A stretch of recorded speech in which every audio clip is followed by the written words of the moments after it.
Hi, I'm Tyrrell of Uncommon Knowledge, and welcome to How to Help Your Clients Stop Blushing. 5 psychological tips and tricks to reduce the redness. If you blush often, and you really care that you do, it hurts. The experience is a painful one in a way. Not physically, although the sweating anxiety is certainly uncomfortable, but it hurts emotionally. You want to be seen as having nothing to hide, and you don't have anything to hide, in fact, except the blasted burning Belisha beacon of blushing itself. You want to be seen like the adult that you are, not a shy schoolgirl or boy whose secret crush has just been publicly exposed, Robert, who was a client of mine, who was 35 when he saw me, told me that he blushed all his life, or at least as long as he could remember. And he woefully recounted the dozens of therapists he'd seen, many of whom tried to get to the bottom of why he might have started blushing, the root cause. But he said to me, I don't care why I blush. I care how I can stop it. It's all I care about. I don't care where it came from. And Robert had become stuck in a vicious cycle. When he was embarrassed, he'd blush. But the more he blushed, the more embarrassed he became. And so the cycle continued. But he wasn't alone, of course. Recent research shows that the more we think we're blushing, the more we actually do blush. So by the time Robert came to see me for his blushing, he was blushing even in situations when he didn't feel embarrassed. Okay. And then he became embarrassed about the blushing. And he said, it's got to the point where I'm blushing even if I've told myself I might blush, okay, or I might be blushing.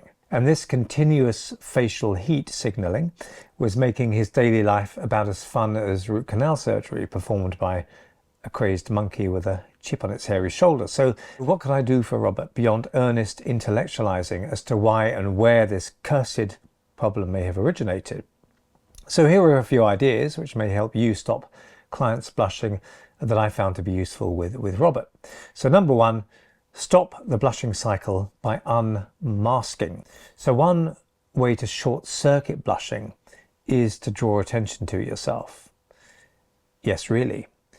When you do this, the results can be amazing. Years ago, I was public speaking to maybe 100 mesmerized souls hanging on my every word. Well, the ones that were awake anyway, when someone asked me a question and I totally misunderstood what she'd meant by her question. And long story short, my unconscious mind decided it was a great time to produce a blush. And I started blushing like a vicar caught reading an old Playboy magazine. But I realized I didn't care about the blush. And in fact, I said out loud to everyone, "Oh, look, I'm blushing."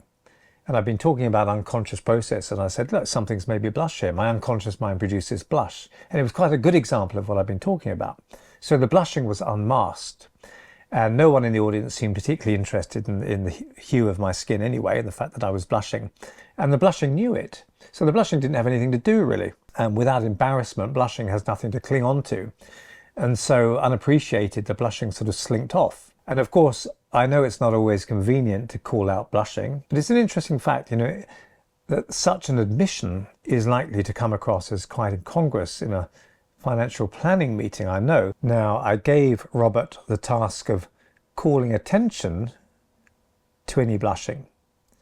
And he said, to my amazement, that he was actually prepared to do that.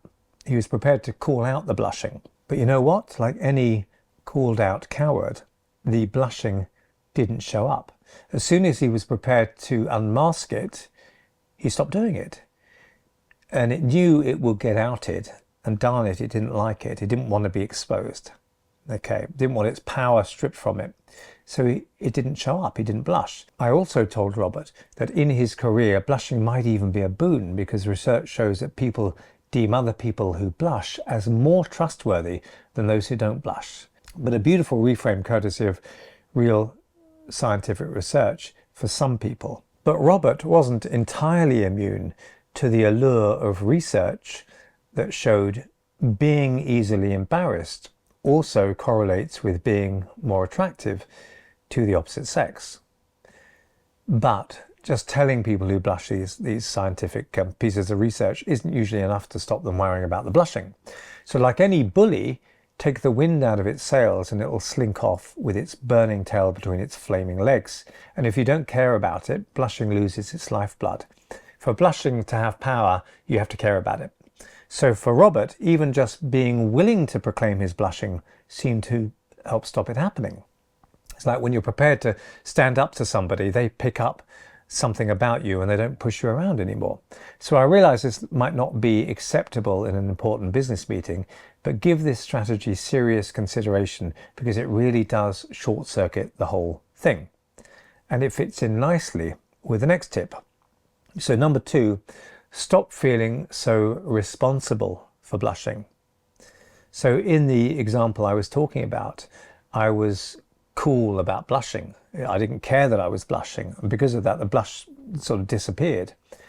And why didn't I feel embarrassed about changing from my usual pallid complexion to a neon blaze? Well, the reason was that I didn't take conscious responsibility for it. It's amazing how people feel consciously responsible for stuff that is actually generated by their unconscious mind. You know, so why should my conscious mind feel responsible for my unconscious responses? You know, I feel such an idiot, I must be so stupid, I feel an idiot for blushing and so forth. But the bit that feels an idiot isn't the same bit doing it. You know, I have much more conscious control over, say, whether I speak rudely to someone than whether I blush or hiccup or blink or dilate my pupils. You know, I don't say I feel such an idiot for dilating my pupils, because it wasn't me that did it. It was my unconscious mind. It was my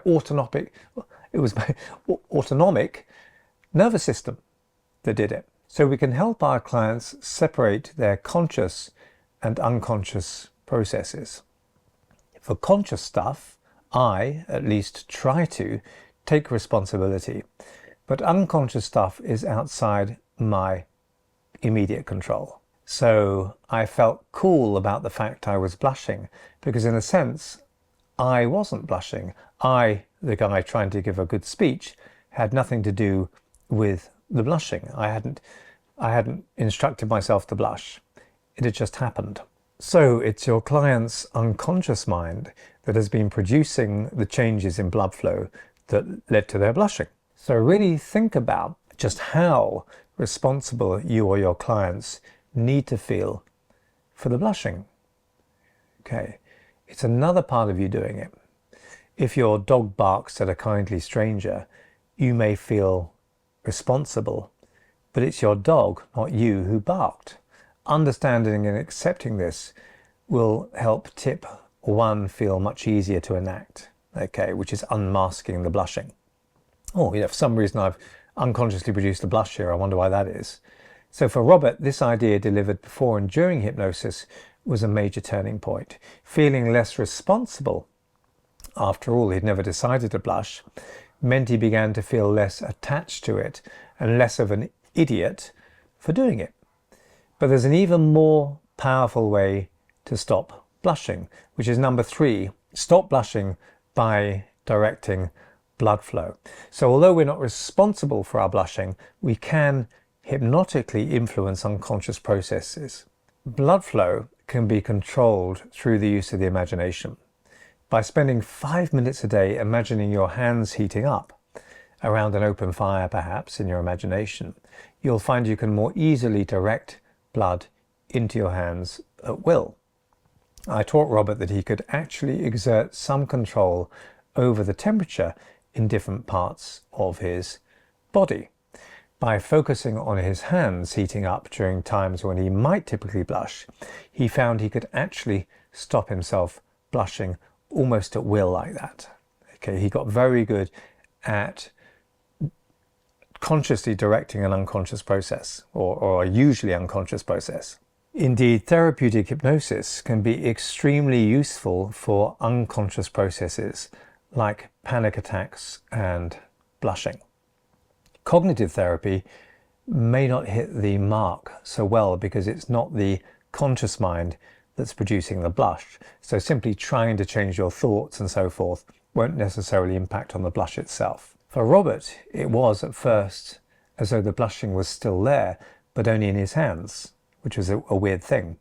I did blush a couple of times, but not in my face, he told me later on, and I didn't mind about blushing in my hands. So that was quite a shift, kind of a weird shift, but an effective one. And it was like my hands blushed because they heated up for a few minutes, but no one noticed, and I didn't care if they did anyway, and it soon passed. So Robert's attitude and relationship with the blushing changed radically, and because of that, the blushing decided to leave the relationship, if you like. Robert was pleased about that. So language is interesting. We talk of people being hot-headed or cool, okay? So with that in mind, here's something else that I taught Robert, and it's something you can do with your blushing clients too, in the sense of being cool. So your client's body, or anybody's body, responds to preparation.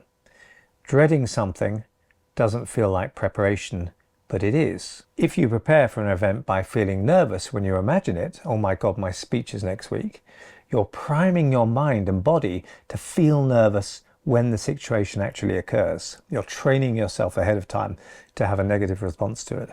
If every time you think about your speech, you feel scared, even if it's only for a few seconds at a time, you're repeatedly teaching your unconscious mind that being scared is the appropriate response to you speaking in public. If, on the other hand, you imagine upcoming events whilst feeling very relaxed, and imagine seeing yourself looking cool and calm from the outside, then you are priming your mind and body to feel more relaxed when the situation actually arises. So this preparation is very important, and we can have people rehearse hypnotically feeling cool and calm in situations where before they would have been blushing. When your client is beautifully relaxed and breathing deeply, ask them to imagine watching themselves looking calm and cool in those situations. The more often and powerfully they do this, the more automatic keeping cool will become. So prime the mind. I've suggested to clients they'll feel cool, calm, comforting breeze soothing and cooling their face in those times. Hypnosis is the most powerful therapeutic tool to do that. And lastly, stop blushing by rewriting history. So we can ask our clients to think about times they've blushed in the past that really stand out as particularly unpleasant times, unpleasant memories, very embarrassing memories. Then we can ask them to hypnotically revisit some of those times with their eyes closed from a detached perspective, just watching themselves from an observing position, from a third person position. Now we can ask them to realize that they can change those memories. We can suggest they watch those past situations in their mind as if they had felt cool and easy and had either relaxed totally about the fact they blushed, as I did with my public speaking example, or had not actually blushed at all.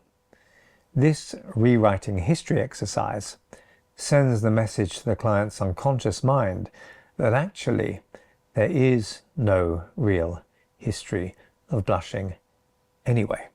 Okay, their conscious mind will still know they blushed in those times, but their unconscious mind will start to feel as if the pattern was never established in the first place. And I heard from Robert quite recently, and he told me that in the years since we worked together, he had blushed only 3 times, and actually been so relaxed about it that he'd laughed when it happened, and it actually highlighted the blushing to other people.